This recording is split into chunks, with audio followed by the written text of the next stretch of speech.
Hey guys, Golden Philosopher, video time.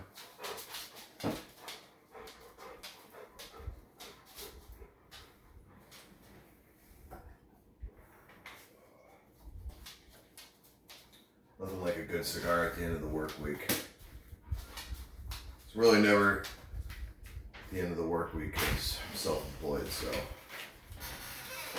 every day, but that's alright. Hope all you guys are doing well. Excited to make another video. 70th video. How about that? So, what I want to talk about today is something that I think is really difficult for a lot of people, especially in today's day and age, is really being clear about our life goal, our life mission in life. I'm going to take a different spin with this video. I know a lot of my videos are centered around, dating and women.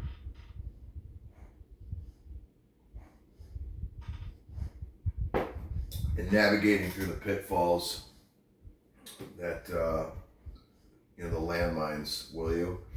That being a man in this modern age, you're inevitably gonna face. So, you see, I have a notebook here on my desk here in my office, and I've been writing.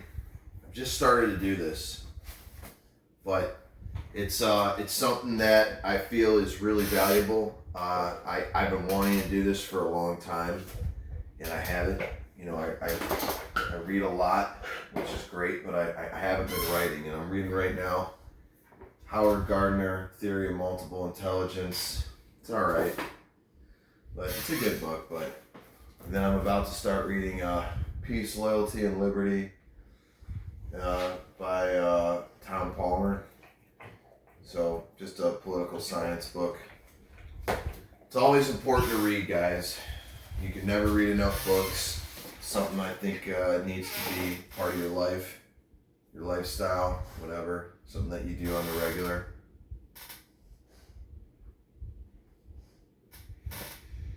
With this idea of having a life mission, or like what you want your life to look like, is really important, because if you don't have a life purpose, you're just kind of reacting to life. You're slipping left, you're slipping right, you're trying to bob and weave this, you're trying to bob and weave that, you're trying to pull back, whatever, to, the litany of just things coming at you.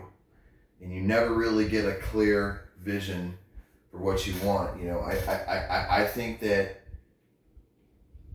in order to live a fulfilling life, you've got to have a mission. You've got to have a dream. And if you don't have dreams, you have nothing, And I think that, I read this book a long time ago called Deep Work by Cal Newport. And it talked a lot about Carl Jung and how he would take 3-month hiatuses and just go to a cabin in the woods and just do uninterrupted, he would cut out all distractions and just had uninterrupted just self-reflection and inner work on his, studies in psychology, right?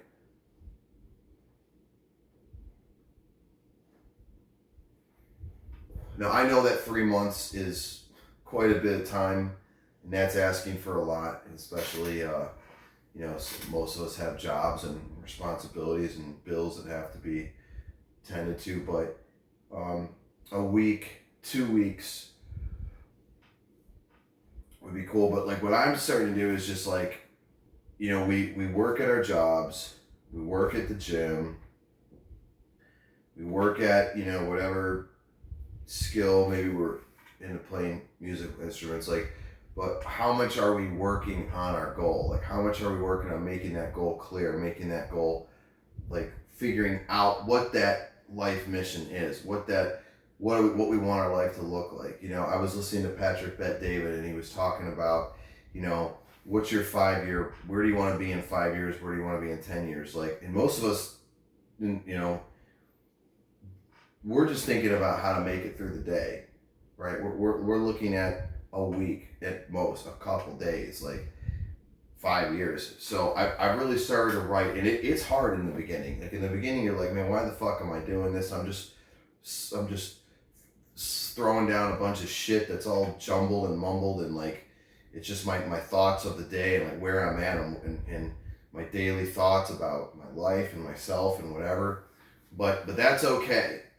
Whenever you're building a new habit, it's gonna be messy at first. It's gonna feel unnatural. It's gonna feel weird, but you just have to keep going.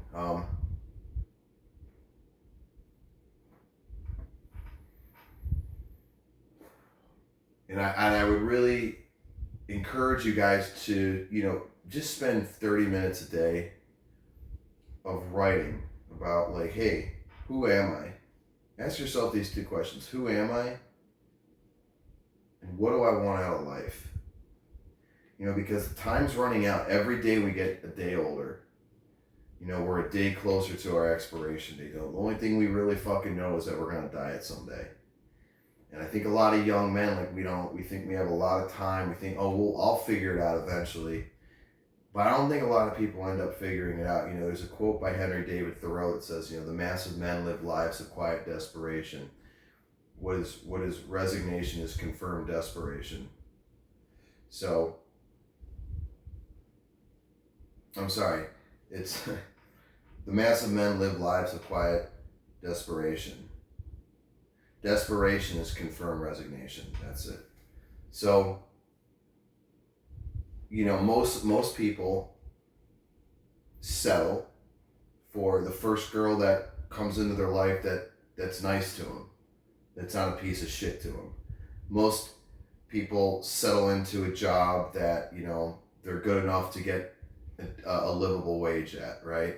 And we never really find out what our true talents are. We never find out what our true gifts are because we settled for the first thing that got here. It's like, if you're buying a car, you don't go buy the first car you see. You shop the car, and then you find out what car you want, and then you find out what dealership has the best car, best interest rate, best deal, right? So, you should never take the first girl that you fall in love with. You should never take the first job that you get, the first career. Like, make sure it's really what you want to do. And the only way to do that is to sit your ass down on a fucking chair and write and really reflect and think about who the fuck you are. And that's going to entail asking yourself some tough questions. What am I good at? What am I not good at? What are my tendencies? How do I react to certain situations? What's my threshold for stress? What's my threshold for dealing with problems, right? Maybe I don't want to be a business owner. Maybe I don't want to manage other people. Maybe I do. Maybe I'm willing to do that. So,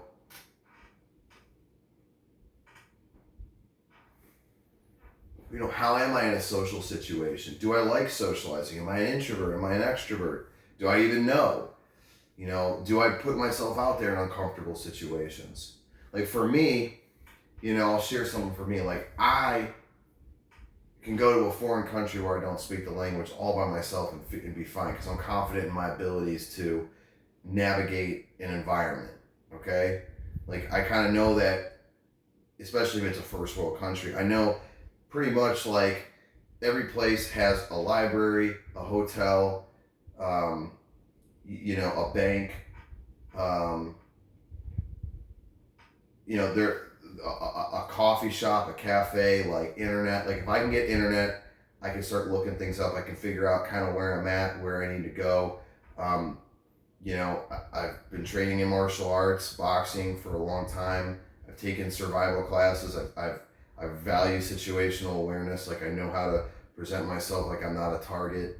I'm confident in my abilities. So, but, and a lot of people would not do that. A lot of people would be, a lot of people, especially in the Midwest, shit, they don't even leave their state, let alone the country. So like to go alone, I mean, they might go with a lot of friends, but not alone. They're gonna go to tourist locations. I'm in the fucking villages of, you know, Serbia, a country not too long ago was in a huge, you know, brutal war, the Yugoslavian war, and by the way, America bombed the shit out of them, which I don't fucking agree with, but they did, and I'm still there by myself in the villages. Have you going to look at badass fucking dogs, because that's, you know, that's something I'm passionate about.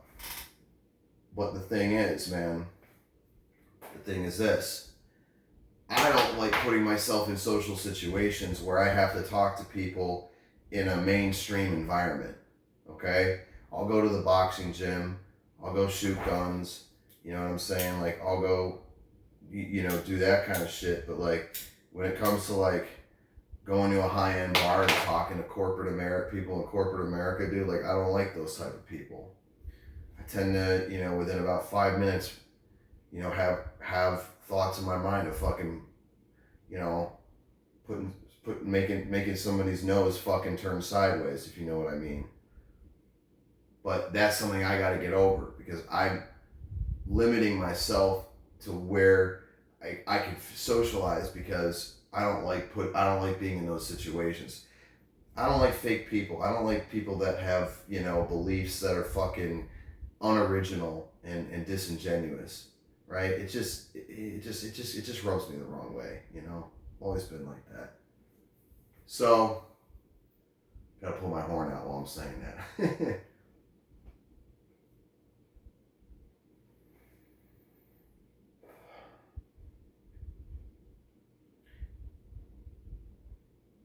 And when you're looking at your life and you're trying to figure out, like, what do I want out of life, you have to be able to separate what you really want and what you think other people will want, right? And this is hard because, and I'm speaking to millennials here, Gen Z, we grew up in an environment, I'm an older millennial, but like nonetheless, I started, you know, getting on social media in my late teens, early 20s, so like, this whole thing of comparing yourself and looking, you know, attractive to especially the opposite sex is like, it clouds what we really want out of life. You know, if you're a guy that likes to work with your hands and you like working on cars and, you know, I don't know, fucking doing archery and going fishing on the weekends, and that's a good life to you, and you don't care if you only make $70,000 a year, and you're fine living in a suburb in the Midwest, like, dude, there's nothing wrong with that. That's what you want. But a lot of us feel like we have to live this life that we don't even really want, but we think that the girls will like it, or we think that, you know, the type of people that we think are cool are gonna like it, and that really fucks us up, and it's a huge hindrance, and it stymies our ability to find what we want out of life. You know, it's nothing wrong. If you want to be famous, there's nothing wrong with that. Nothing wrong with that at all.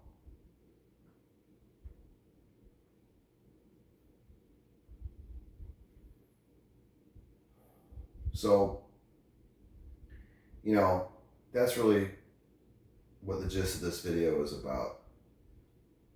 And in order to do that, you're going to have to be willing to spend a lot of time by yourself. I mean, you know, going out to the clubs, going out and getting fucked up, going out and not, because you're not going to be having these type of conversations when you're at the club.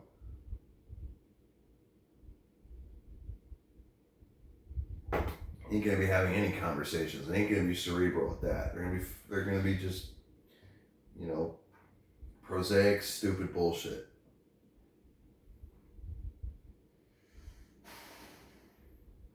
You know, most people don't know who the fuck they are. And they're walking around life with their fucking hand on their dick, just with their dick in the wind, just not knowing which fucking direction to go. And that's a fucking bad place to be. And they're in that place because they don't do the fucking inner work on themselves, because they don't know what to do. I've searched for answers outside so many fucking times in my life that I know that's not the way. You know, I know nobody can tell me what to do. There's no fucking wise guru on the top of a fucking mountain sitting in a cave that can, you know, that I know of, that's even accessible to me, that can say, hey, this is your fucking life path. Do this, do this, do that. We all want that to happen. We all want God to come down and say, okay, listen, Johnny, this is what you need to fucking do. Do this, and you'll be happy. You know, it's a fucking hard Japanese RPG game, dude, and we're the fucking main character. And you don't want to be an NPG. What is that? A non fucking whatever. I don't play video games. Whatever that is, that term. You know, I guess like one of the little fucking mushroom fucks or turtles in the Mario game, I guess. Right? You don't want to be that. So, be a fucking self-actualized motherfucker. You know, like, have the balls, have the fucking discipline to fucking sit your ass down and open a fucking paper and ask yourself the questions that hurt. You know, I would say this, if you're not feeling like you're getting punched in the stomach when you're doing this, and at least in the beginning, you're not doing it right. Because it fucking hurts. It hurts, like, being honest with yourself about the shit that you're not fucking good at, or the shit that you fucking failed at, or the bullshit excuses you come up with of why you don't do what the fuck you really want to do. And the only motherfucker that we're hurting is ourselves. You know? So, you gotta put yourself out there, like, you know, and I, you know, just like I said, I told you guys I was gonna travel. I told you I was gonna do these things. I did it. I came back and reported about it. Even got videos about me in Paris talking about, you know, some shit that went down. There was all good stuff, but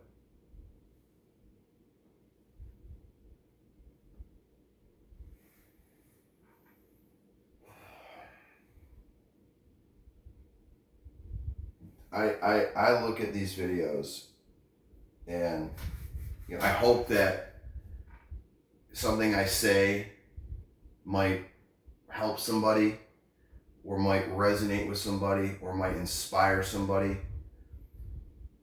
That's my hope. But I'm also doing this because I want to hold myself accountable, you know? And I think that's important, because a lot of times we know what to do, but we don't do what we know we need to do. And there's a lot of different reasons for that.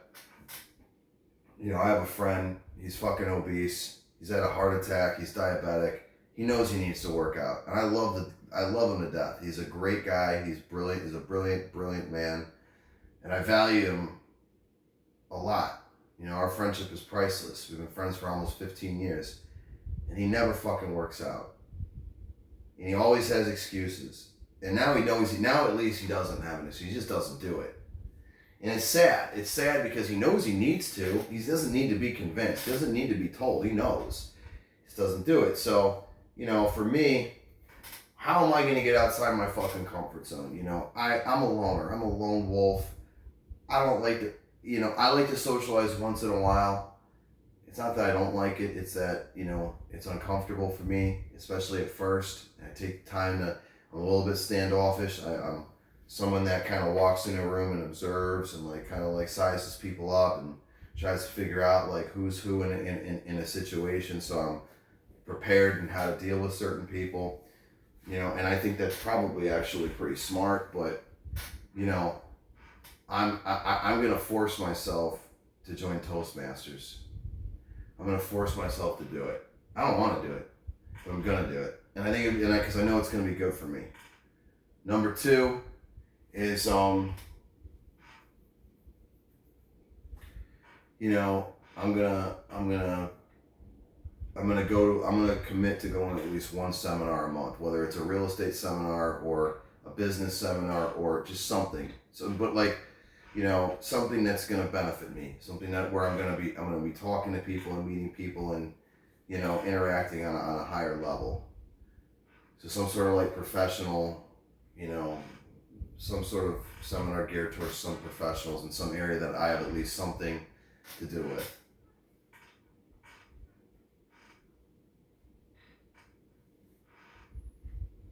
And third, you know,